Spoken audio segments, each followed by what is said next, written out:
Welcome back, Blueshirts fans, to episode number 735 of the Locked On New York Rangers podcast. I'm your host, John Chick. Just want to thank you guys, as always, for making Locked On New York Rangers your first listen every day. We are free and available on all platforms, and today's episode of Locked On New York Rangers is brought to you by BetOnline. BetOnline has you covered this season with more props, odds, and lines than ever before. BetOnline, where the game starts.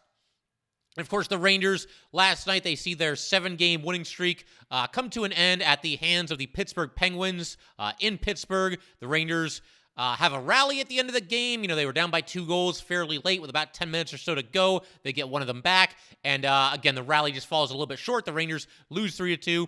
And like I said, just like that, the 7-game winning streak is over. It's a good game, very competitive, back and forth the entire way. I thought the Rangers had the better of play for the first 35 or so minutes of this game, and then Pittsburgh kind of took over for the final few minutes of the second period, as well as the first half of the third period. And then the Rangers really kind of got rolling again, really had some good opportunities to tie the game down the stretch, and were not able to do so, of course. But we're going to talk about all that. One thing that really had fans buzzing on Twitter last night was, of course, the conclusion of this game, which featured Mika Zibanejad making a hard drive to the Pittsburgh net and getting blatantly tripped by Dumoulin and nothing being called for one reason or another. I'm not really sure what exactly happened there. I think, you know, as far as this game is concerned, and we're going to break down that play in just a second, but I do think even as Ranger fans, which I can assume that most of you probably are, we might have a few stray Penguin fans in here, you never know. But, you know, I think you do have to give some credit to Tristan Jarry in this one. He, to me, was kind of the X factor for the Penguins and the reason why the Rangers didn't run away with this game in the early goings. Because, like I said, for the first at least half of this game, the Rangers clearly had the better of play, hit a couple of posts as well, had a chance to certainly be up by more than just 1-0, but they were not, do so in the most part to Tristan Jarry. And we're also going to talk about the Sammy Blais blunder and what the Rangers could and should and possibly will do with Sammy Blais going forward. Going to have a lot to say about that for sure. Also going to take a quick look ahead to the Islander game on Thursday, which is, of course, the Rangers' final game before the holiday break. But let's go ahead and start with just a crazy finish to this game. In particular, the final play when Mika Zibanejad got tripped down to the ice and nothing was called. But to kind of set the stage here, you know, again, the Rangers basically lost control of this game. The Penguins had the better of play for some time at this point. And then Chris Kreider gets the Rangers back into the game. He scores a goal about midway through the third period. An amazing play by Vincent Trocheck here. Jonny Brodzinski, short pass to Trocheck into the neutral zone. Trocheck reaches up, gloves down the puck, and drops it at his feet and takes off with it through the neutral zone. He gains the blue line, plays the puck through the legs of a defenseman.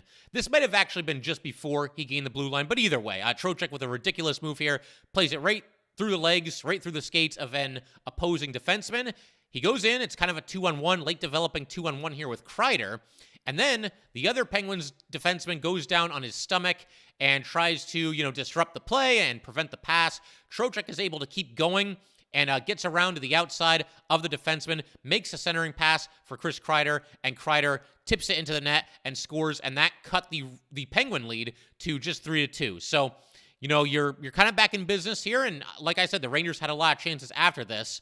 Gerard Gallant, though, I think he seems to like what he's getting from this line of Kreider, Trocheck, and Vesey. That line started all 3 periods for the Rangers in this game, and of course, at the very start of the game, just 22 seconds into it to be exact, Chris Kreider scored and got a little bit of a lucky bounce on this one. He played the puck toward Trocheck in the center of the ice, went off of a Pittsburgh defenseman and into the net. But this line overall played pretty well in this game and was responsible for each of the Rangers' 2 goals. But with all that said, we've kind of set the stage here for the grand finish, so to speak. Not so grand, I guess, if you're a Ranger fan. But, like I said, the Rangers, they were buzzing in the final few minutes of this game. They pull the goalie, and just a ridiculous no call when Mika Zibanejad drives to the net. You had Filip Chytil passing through the neutral zone, leading Mika Zibanejad in on the rush.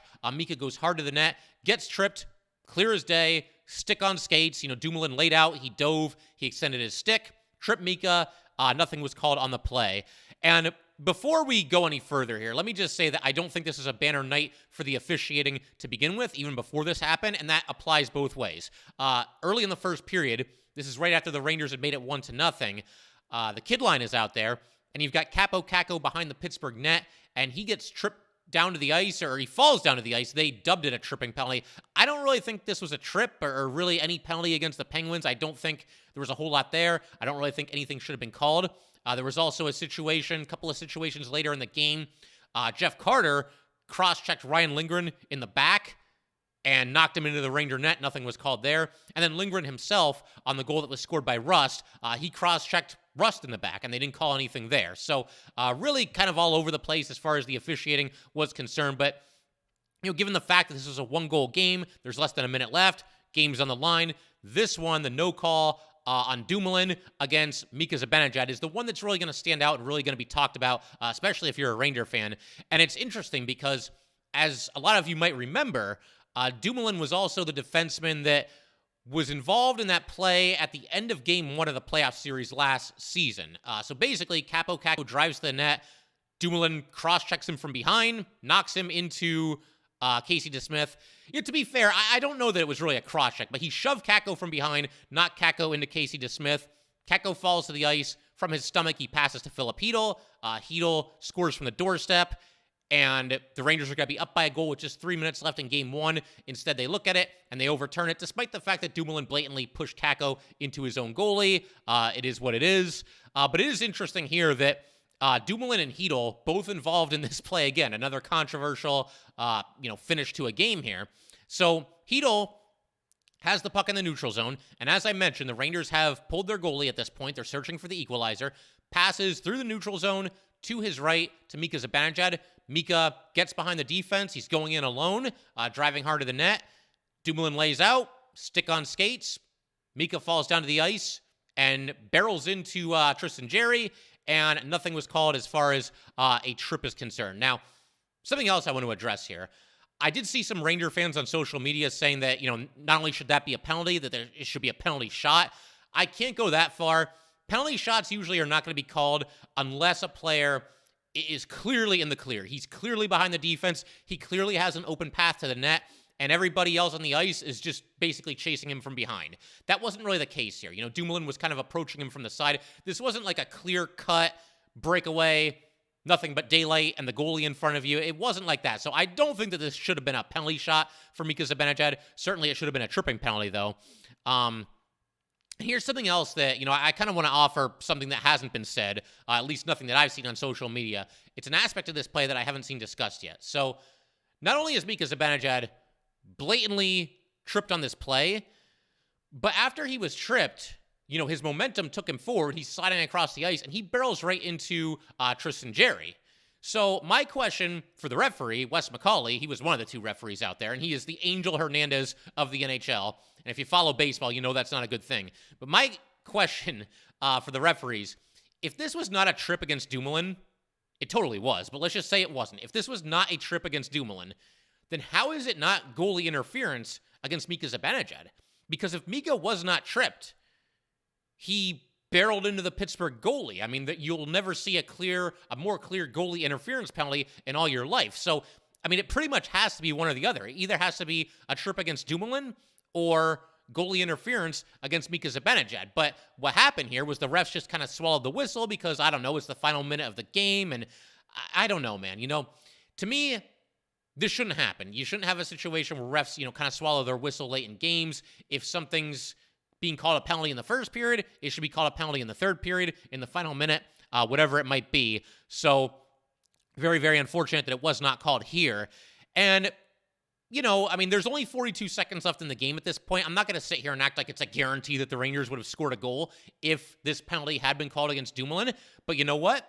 The Rangers have a good power play. They've been a little bit up and down so far this year. And, of course, credit to the Penguins. They shut them down last night. The Rangers were 0 for 3 on the power play. The Penguins were 2 for 3, which is also a pretty critical aspect of this game. But you know what? 6 on 4, 42 seconds to go. I mean, I'd like to see the Rangers at least get an opportunity there. There's no guarantee that they would have put one in the net, but they were buzzing in the final few minutes, and I think there's a decent chance that they might have converted again. There's no guarantees. It's entirely possible that the Penguins hold them off and they win the game anyway. But yeah, I mean, I'll never understand how something that obvious cannot be called a penalty in a situation like that. But it is what it is. There's not really much else to say about it. It's not like this is one of those nuanced situations and there's shades of gray. It was a blatant trip. They didn't call it. It is what it is. I guess, hey, refs are going to miss calls, at least from time to time.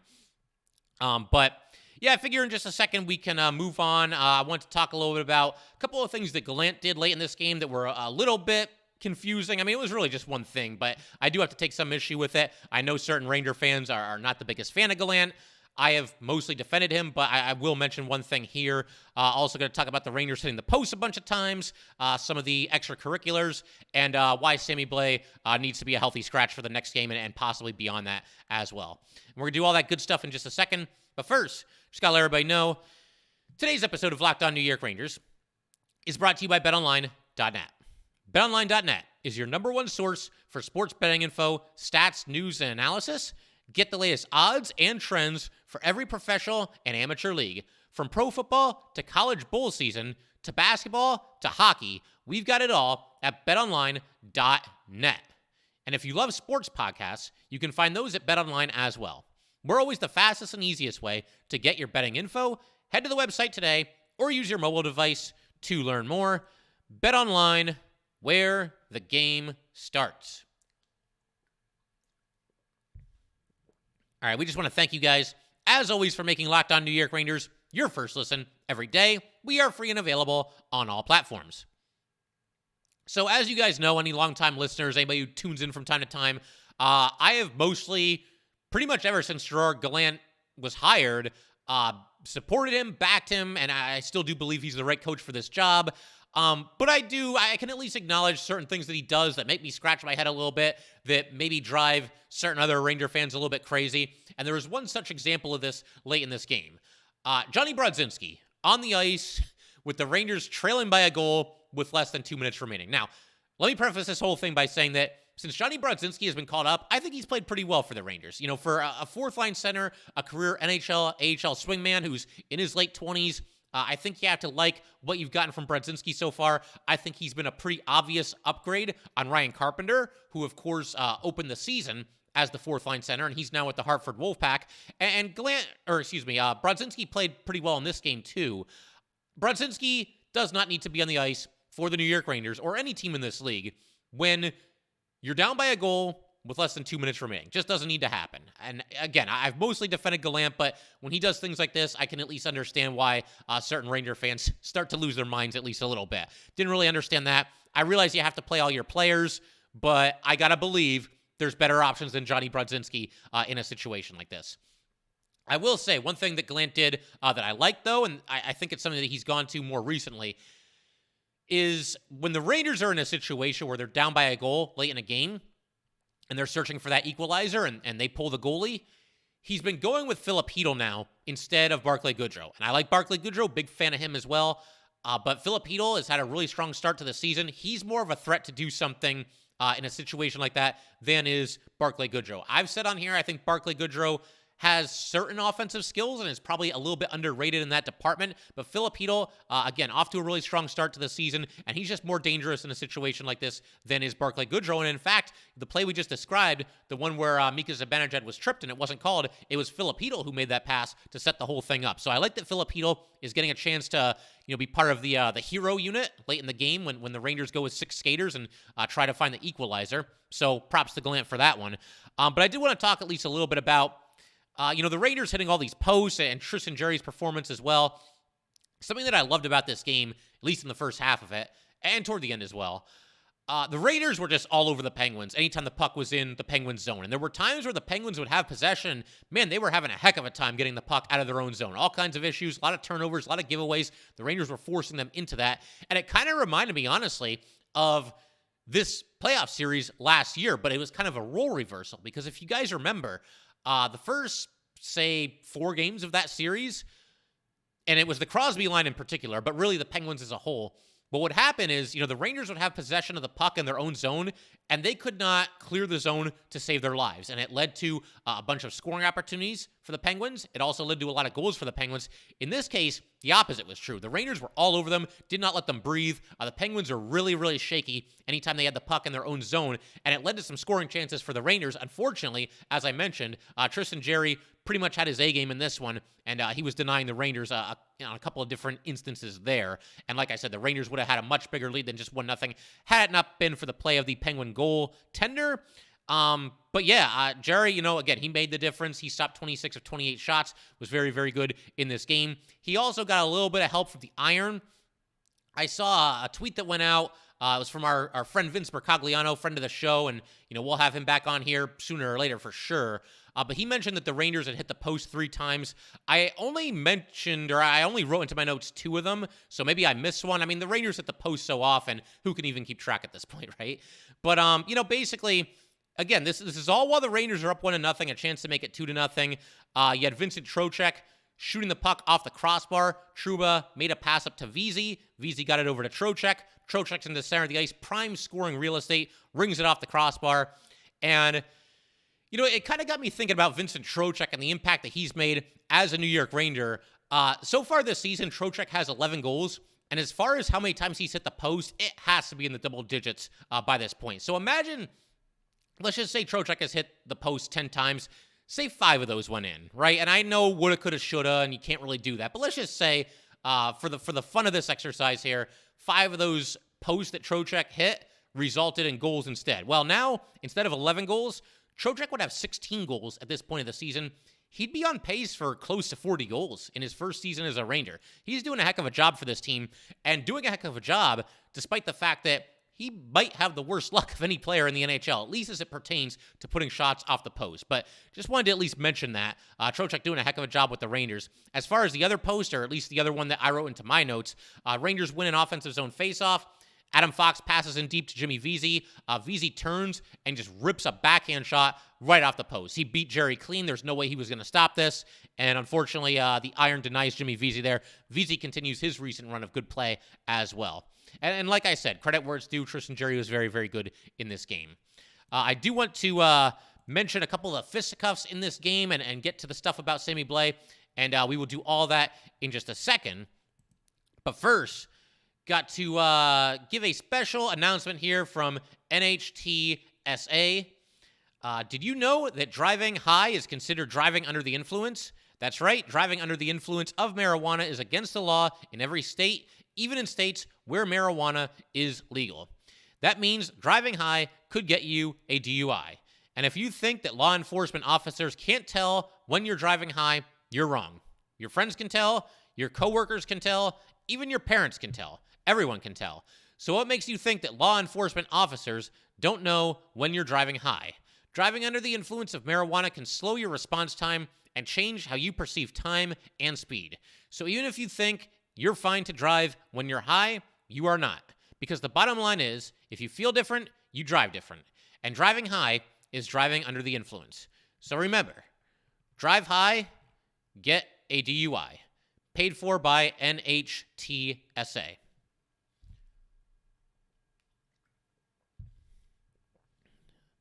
All right, we'll keep everything rolling right along here. Wanted to talk a little bit about some of the fisticuffs in this game, and it's funny. It took a while for this to really escalate. Early in this game, the first period and a half, you wouldn't know that there was really much of any bad blood between these two teams. Nothing really happened as far as extracurriculars and things happening after the whistle. But it's kind of like a powder keg. It just needs to be lit. And there were a couple of incidents in the second period where the intensity really kind of picked up.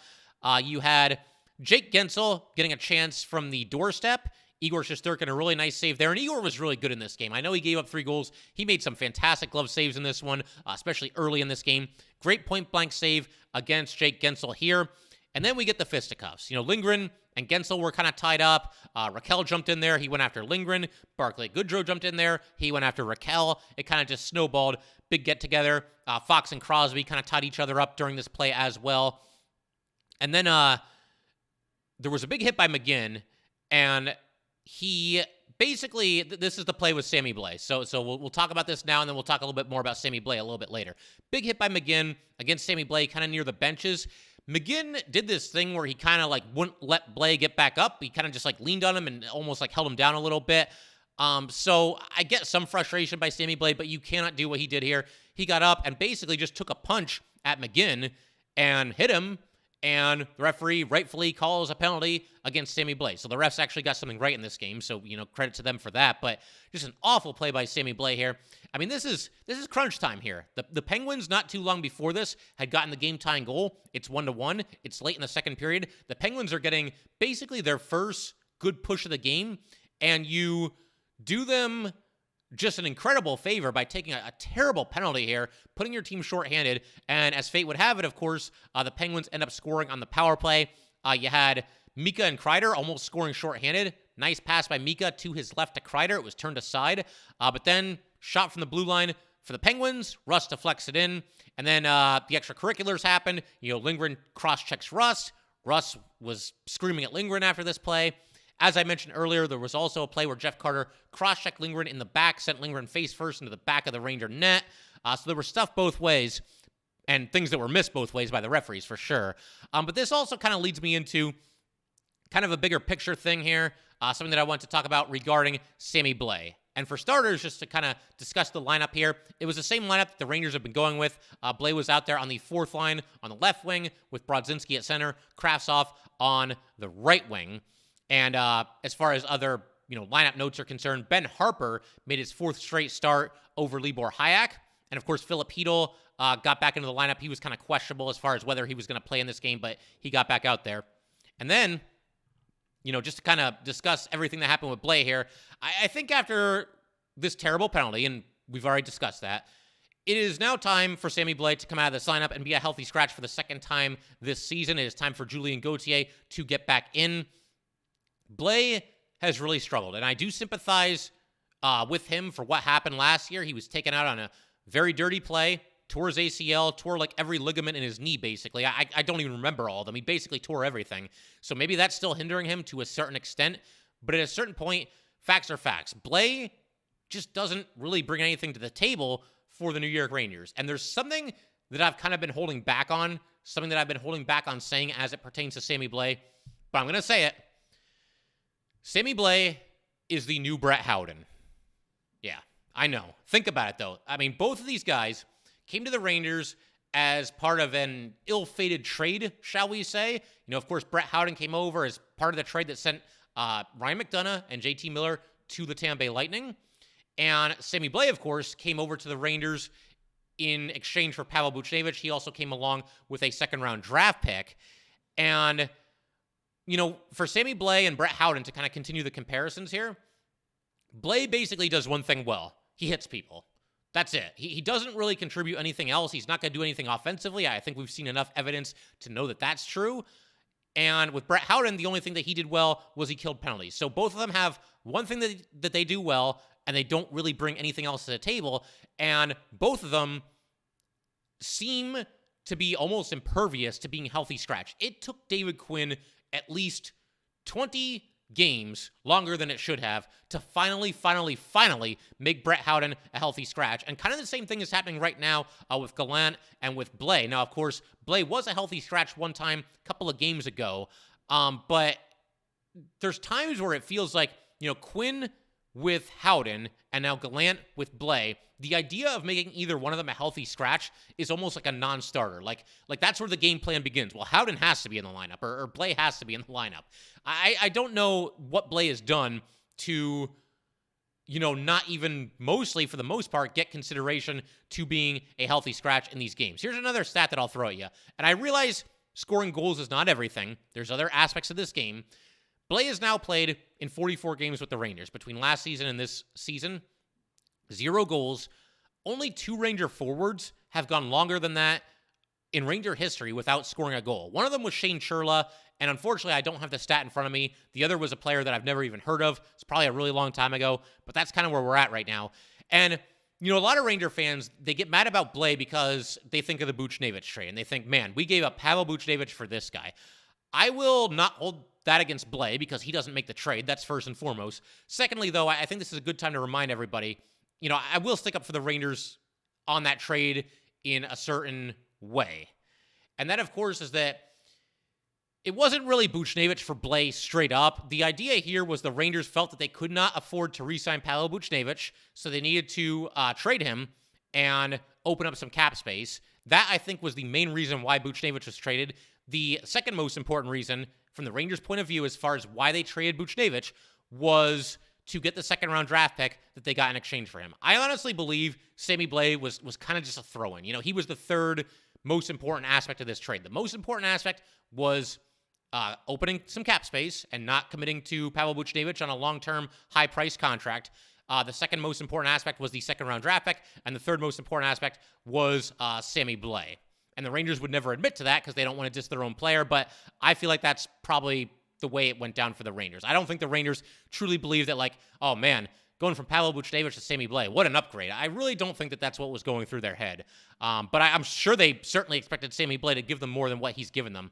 And honestly, we're kind of at the point now where I'm not so sure that, you know, Sammy Blais is going to make it through this season with the New York Rangers. I mean, we've talked about how they've opened up some cap space as far as the trade deadline is concerned and some players that they might look to target. You know, obviously people are going to talk about Patrick Kane quite a bit. There's other players that they might be interested in.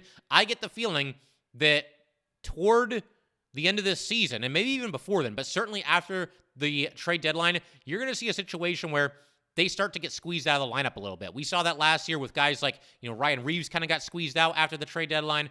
Dryden Hunt was another one. Sammy Blais, it could very well happen to him this season because if the Rangers bring in one or two forwards at the trade deadline, then somebody's going to have to be the odd man out or odd men out if you bring in two forwards, and I don't see how one of them would not be Sammy Blais. So I'm not so sure he's going to make it through the season. We've already seen the Rangers move on from Ryan Reeves and Dryden Hunt this year, and frankly, I would prefer either one of them to still be on this team over Sammy Blais. And I realize with Reeves, you know, part of it was he makes more money than either Blais or Hunt, and they wanted to clear up some cap space. That was part of it. But man, I would take Ryan Reeves and his Santa Claus gear in about 2 seconds over Sammy Blais right now. I'm sorry. I'm not trying to be mean here. Again, I do sympathize with Blais with what he went through last season, but he's just not bringing anything to the table. He's not really doing anything to help the Rangers win games right now. And I think it's time for him to sit back down, Julien Gauthier to get back in, get another opportunity. And like I said, I think Blais is really facing an uphill battle as far as making it through this season and the playoffs and everything else, if the Rangers can get there, still on this roster. So I figure we can pretty much call it there for today. As I mentioned, the Rangers are going to be back in action on Thursday at home against the Islanders, and that is, of course, the final Ranger game before the holiday break.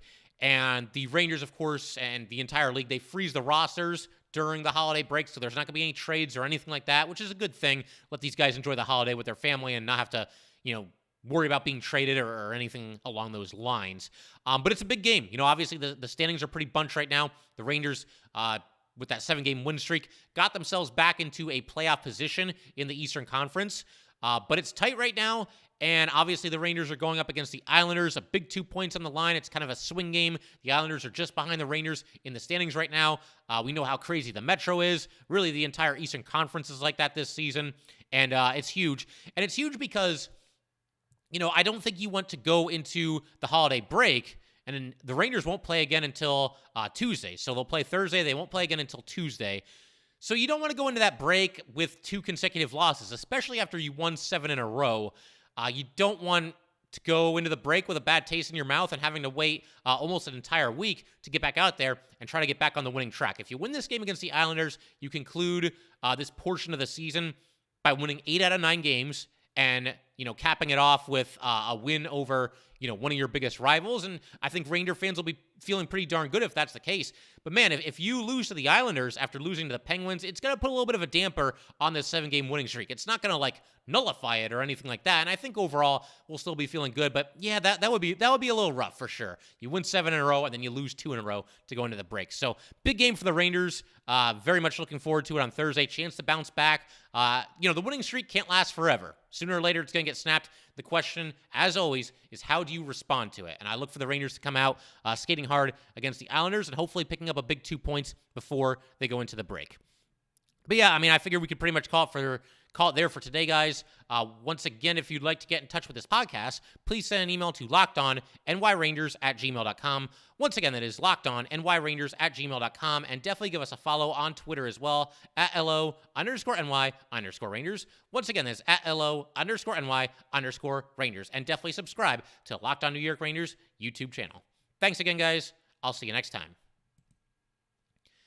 Thanks for making Locked On New York Rangers your first listen every day. Now make your second listen Locked On Sports Today podcast. Peter Bukowski brings you the biggest stories from around the sports world in 20 minutes. Get the analysis and opinions before anyone else with our local and national experts and insiders. Locked On Sports Today podcast, available on YouTube and wherever you get your podcasts.